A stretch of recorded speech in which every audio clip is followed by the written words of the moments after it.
When I'm not in session, I like to spend time with my friends and family. Connection is very important to me, and I rely heavily on my support system.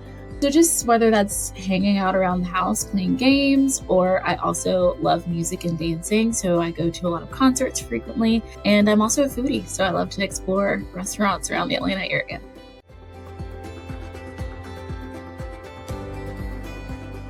Hi, my name is Tiffany Jones, and I am a holistic psychotherapist specializing primarily in anxiety, self-esteem, and life transitions.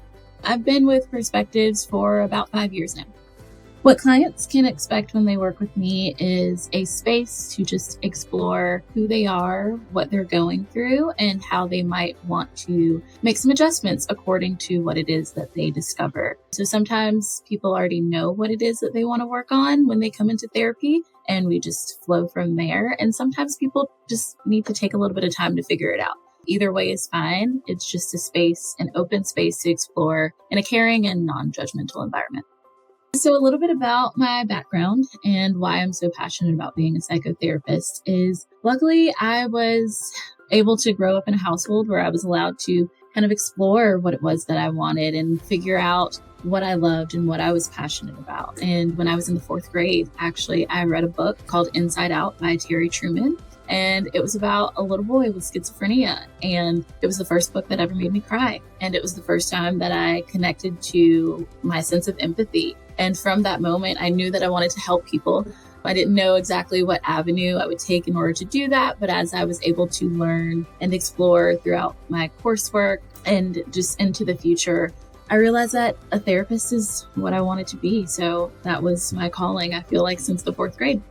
I wanted to join Prescriptives because I actually started off here as an intern. And when I came in to interview with our founder, Lori, for my internship, it felt so comfortable. I walked in and the first question she asked me was if I was a dog or a cat person. And so the interview was very informal, and we ended up talking for about an hour, just kind of about life and philosophies. And I knew when I left that interview that this is the place that I wanted to be. So I started as an intern, and I haven't left ever since. So some approaches that I like to use as a therapist are person-centered. So that just means that the person is at the center of the experience, the therapeutic experience. No one knows their life better than the person that's living it. So that's where the person-centered piece comes into play. And then I also use existential modalities, and that's where a lot of the exploration piece comes into play. So you're exploring yourself on the inside, the things that you feel about yourself, some maybe like existential exploration going on. And then you're also exploring where those ideas come from. So whether that comes from your family, whether that comes from societal influences, that existential piece is where most of the exploration takes place. And then I am also an experiential therapist. So the experiential piece of it is where a lot of the learning and retraining, reframing of the brain comes into play. And that's where I will facilitate activities. I'll bring in some worksheets sometimes to work on. And then I also lead workshops for individuals and groups as well. And I've recently started an initiative where I have created a program where we lead free workshops once every 2 weeks for people that just want to come in and learn a little bit more about themselves or take care of themselves in a little bit more of a way. And it's called the Self-Love Series. So I'm kind of leading the initiative on that as well through experiential methods.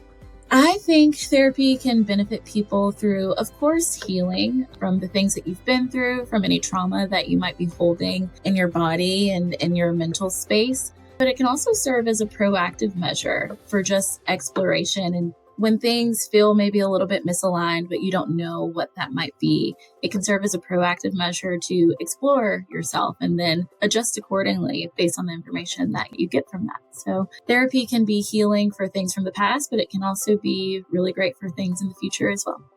Holistic therapy means that you're working with mind, body, and spirit. So there are things that influence you mentally that you might want to remove from your mental space. So that's the mind. But the things that are going on in your mind also affect the way that you feel in your body and vice versa. So we work with that as well. And then any kind of spiritual practices or rituals that you might want to implement in order to keep that lifestyle going, keep your wellness and keep your kind of sense of motivation as well. So mind, body, spirit.